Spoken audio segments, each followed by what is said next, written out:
Dobrý den, dneska si uděláme takzvané vepřenky. To je takový mletý maso s cibulí, s česnekem, paprikou a tak přírodně udělaný a uděláme si to ve dvojí verzi. Jednou si to dáme na topinku a jednou si dáme normálně na talíř. Takže zase konec mluvení, já jdu vařit. První, co udělám, mám tady studenou vodu.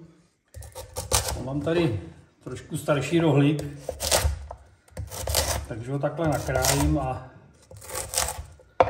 takhle hodím do té studené vody a nechám ho tam rozmočit. Pak to teda ještě vymačkám a dám to do toho mletého masa. Tady mám vepřovou plec, takhle si ji nakrájím, aby se mi to vešlo do mašiny.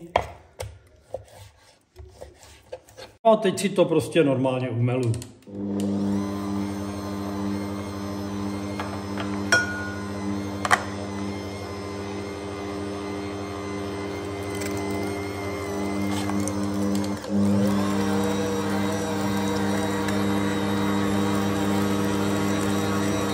No teď si tam ještě, tady jsem si připravil cibuli, česnek, tak to tam taky namelu.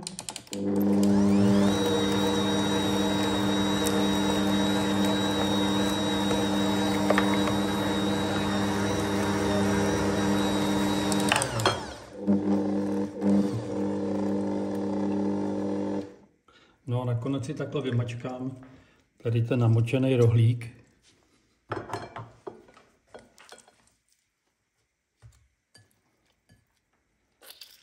No a semelu ho tam taky. Musí se to vymačkat, aby tam té vody nebylo moc.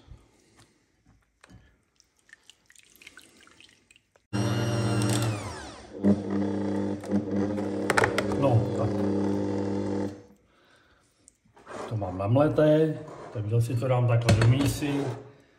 No, umyju si ruce a budeme pokračovat.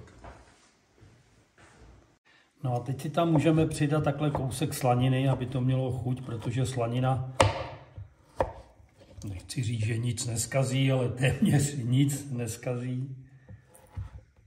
Takže drobné kostičky.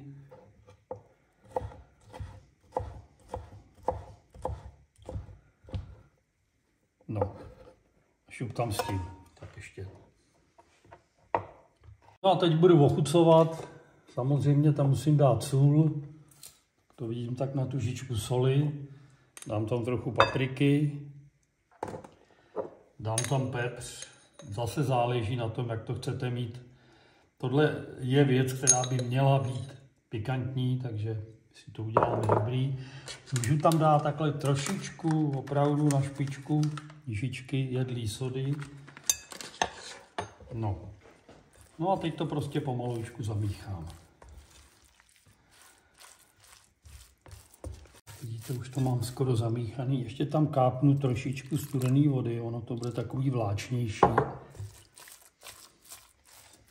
Samozřejmě nejlíp se to dělá rukou, já tam úplně nechci do toho šahat, ale možná, že to nakonec tou rukou udělám. Takže takhle se to zamíchá. No, udělají se z toho placičky. Už se mi rozpaluje pánev. No ale ještě si takhle překrojím tady chleba. A udělám si tady v tom takové topinky, na které to potom budu dávat. Tak.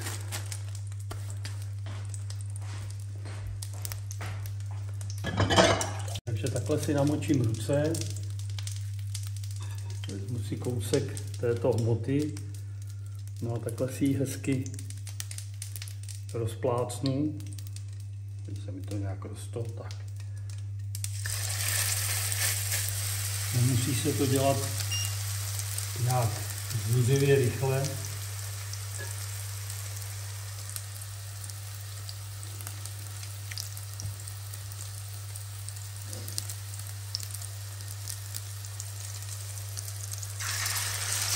Dva.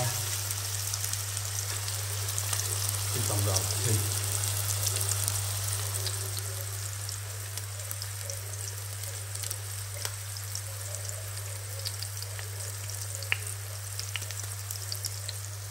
No, tak pomalu to upeču. Se na to podívám. No, hezky se nám to teče. To je ono. Hop.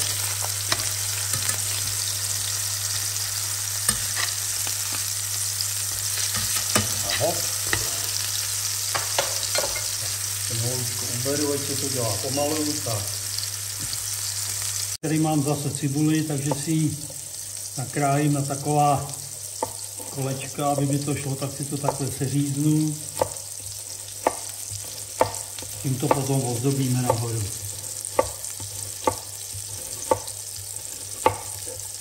A teď to dám takhle do studené vody, aby se zase vyplavily ty silice.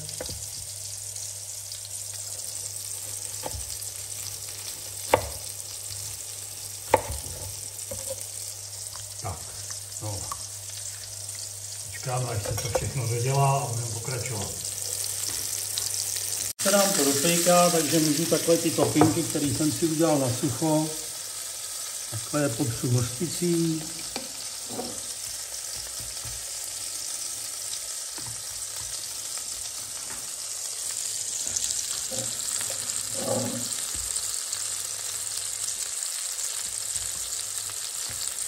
Tak tady už to vypnu, ať se mi to pomalu dojede.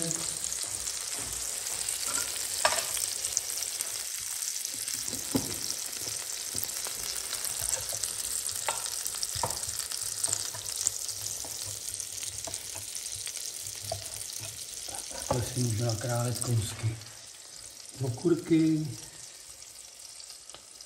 No, už se to rýsuje. Teď na to dám kousek toho, té vepřenky. No a kdo chce, tak si tam ještě může dát kečup. Že můžeme trošku kečupu.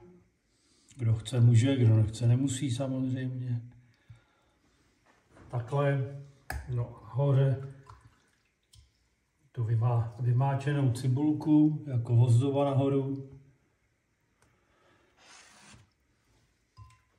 No a nebo samozřejmě si k tomu můžete udělat bramborovou kaši, nebo brambory, nebo opečený brambory, anebo hranolky a krokety, jak kdo bude chtít. Takže takhle vepřenky z vepřového masa. Ať vám chutná.